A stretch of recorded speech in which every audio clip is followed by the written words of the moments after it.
J'écoutais ce matin une émission sur le transhumanisme, sur les machines. C'est une série sur France Culture consacrée à la robotisation, Frankenstein, etc. Et il m'est venu à l'esprit qu'il fallait insister sur le point suivant, à savoir qu'en fin de compte, nous sommes déjà depuis des millénaires dans cette situation. Mais nous n'en sommes pas conscients. L'astrologie, le fait même astrologique, montre bien que nous sommes depuis très longtemps installés dans une réalité biotechnologique. On peut évidemment refuser l'astrologie, c'est entendu. Mais si l'on accorde quelques crédits à l'astrologie, à moins d'admettre, comme certains astrologues, comme la plupart des astrologues d'ailleurs, qu'il s'agit d'un phénomène cosmique, que c'est de l'ordre de la nature, comme dirait Jean-Pierre Nicolas, que le système solaire est structuré de cette façon et que par conséquent, il est normal que nous soyons nous-mêmes structurés de cette façon, au nom d'une sorte de nature, de déterminisme naturel, à moins d'accepter une sorte de néoplatonisme consacré à qui dit que ce qui est en haut et ce qui est en bas, une sorte de synchronie, etc. La meilleure explication de l'astrologie, du fait astrologique, sous certaines formes en tout cas, reste celle de la biotechnologie. Et notamment de la question du féminin. Et justement, le déni à la fois de la différence entre l'homme et la femme, le déni de l'astrologie, vont dans le même sens. C'est-à-dire, ils essayent de nous égarer et de nous faire oublier tout un passé biotechnologique dont nous sommes les héritiers. Et d'ailleurs, ces deux points, les femmes et les astres, ne font qu'un quelque part, puisque les femmes sont articulées en quelque sorte par les astres, comme des marionnettes en quelque sorte. Donc, rassurons-nous, si on peut dire, en comprenant, en prenant conscience de ce que l'humanité a déjà vécu et a déjà intégré ce que l'on nous annonce pour le demain. Autrement dit, ce phénomène que l'on nous décrit pour le futur, c'est pas du tout nouveau. Mais évidemment, cela implique d'accepter l'idée d'une intervention extérieure, une colonisation par des civilisations beaucoup plus avancées à l'époque, mais dont nous comprenons maintenant tout le potentiel au XXIe siècle. C'est ça qui est intéressant. Le XXIe siècle nous permet de comprendre ce qui a pu se passer dans l'histoire de l'humanité, dans l'évolution de l'humanité, il y a des millénaires. Donc il y a un retour, un éternel retour en quelque sorte. Et puis, j'aurais continué mon propos autour de cette notion de la maisonnée que j'ai développée récemment. Alors, j'entends ce matin encore des gens qui nous disent il va falloir changer notre idée de l'humain. Non, il n'y a pas à changer notre idée de l'humain. Il y a l'homme, il y a tout ce qui tourne autour de l'homme. Et ce qui est tout à fait remarquable, c'est que ça n'a pas été évidemment mis au centre du débat.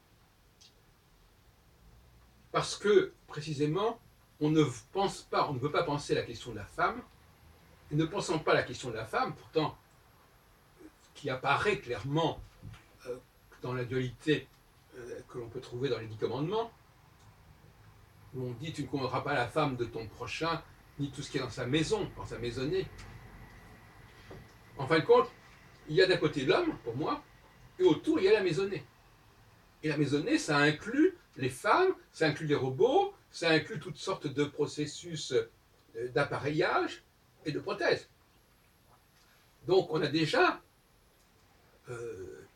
dans les 10 commandements, cette notion qu'il y a l'homme mâle, et puis autour de lui, tout un ensemble de choses. Le bétail, les femmes, les serviteurs, etc. Bon. Et le problème, c'est que ce paradigme-là n'est plus très à la mode aujourd'hui. Et c'est pour ça que je veux le remettre à la mode. Donc le transhumanisme, le post-humanisme, nous sommes déjà depuis des millénaires dans ce processus. Et il s'est banalisé, il s'est occulté, il n'est pas reconnu complètement, et en même temps, je rappelais l'autre jour que sous la Révolution française, il n'était pas question, au niveau juridique, de mettre la femme et l'homme sur le même plan. Il aura fallu attendre 1965 pour qu'un certain nombre de dépendance de la femme par rapport à son mari se mette en place. On a fêté d'ailleurs le 50e anniversaire l'année dernière.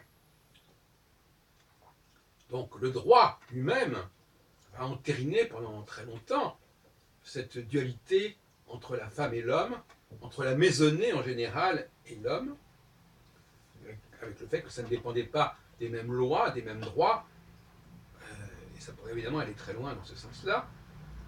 Se pose aussi la question de la femme a-t-elle une âme, etc. Mais ce sont des questions qui ne sont pas nouvelles. Donc nous vivons actuellement ce que j'appelle une parenthèse. Une parenthèse, une sorte d'utopie, de dystopie, où la femme et l'homme seraient considérés comme égaux, comme identiques. Ce qui est une erreur majeure, à tout point de vue. Autant sur le plan théologique que psychologique que sociologique. Voilà mes réflexions à ce sujet. Et c'est pour ça que j'emploie le mot empire, qui me paraît un concept essentiel. Un empire, c'est un lieu où l'on peut accueillir des entités extrêmement diverses, qui n'ont pas les mêmes droits, qui n'ont pas les mêmes privilèges. Et la notion même de dhimmi dans l'Empire ottoman n'a rien de scandaleux. Il y a des communautés différentes qui n'ont pas forcément le même statut au sein de l'Empire, mais qui sont acceptées. On voit bien qu'actuellement, c'est vrai pour l'Algérie coloniale, c'est vrai pour la Palestine d'aujourd'hui, le grand problème, c'est de ne pas avoir une pensée politique qui permette d'instaurer des ordres différents, des structures différentes, des modes de fonctionnement différents, dans des communautés différentes, avec bien entendu des passerelles, un certain nombre de promiscuité, mais qui doit être régulé, qui doit être limité dans le temps. Tout comme est limité dans le temps le moment de la procréation. Ou même le moment, lorsque je mets un disque, je mets le disque et puis après, je n'ai plus le contact avec la machine. C'est quelque chose qui est très ponctuel. Les rapports qui doivent exister entre des structures différentes, des personnes différentes, doivent exister, mais il peut exister de manière extrêmement brève. De même que le couple peut fonctionner, c'est pas parce qu'il faut un homme et une femme pour faire des enfants, pour que les hommes et les femmes vivent ensemble et soient considérés comme égaux. Ce sont des moments, ce sont des interfaces, ce sont des intersections entre deux ensembles. Et je crois qu'on est au contraire en voie de communautarisme. Et entre la notion de maisonnée et la notion de communautarisme, il n'y a pas de différence fondamentale, à savoir qu'il y a une nécessité de cohabitation, de coexistence, dans un seul et même espace, en quelque sorte. Et le mot espace, finalement, est peut-être le meilleur pour désigner cette complexité d'entités qui se côtoient, qui sont voisines. Voilà, il faut accepter la diversité au sein d'un même espace.